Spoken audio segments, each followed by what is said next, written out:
तर कसं काय मंडळी, बरं आहे का? आता तुम्ही म्हणताला सकाळ सकाळी कोबी का घेऊन बसल्या, कारण आता ऊनच इतकं वाढायला लागलंय की सकाळी सकाळी काम केल्याशिवाय काही पर्यायच राहत नाही. त्यामुळे पटकन कोबी वगैरे चिरून घेतला बघा. आता 4 दिवस पत्र पडूस्तवर आपल्याला सकाळ सकाळीच काम करायचं आहे, त्यामुळे पटपट असा कोबी वगैरे चिरून घेतला आणि पीठ पण मळून घेतला आणि लागलंच इकडं मंचुरियन तळायला पण टाकलं बघा.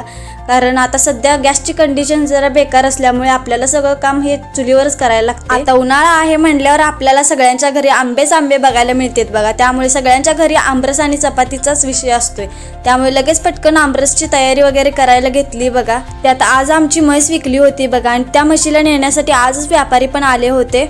ऊन तर इतकं पडलेलं बघा, काय विषयच नाही. त्यामुळे काहीतरी थंड घ्यावं म्हणून मँगोचा ज्यूस वगैरे घेतला बघा. आमच्या आईंनी काल परवा मसाला करून आणलाय बघा आणि तो मसाला बघण्यासाठी शेजारच्या काकी आल्या होत्या. तर असा होता बघा माझा आजचा दिवस. भेटूया नेक्स्ट व्लॉग मध्ये. Bye bye.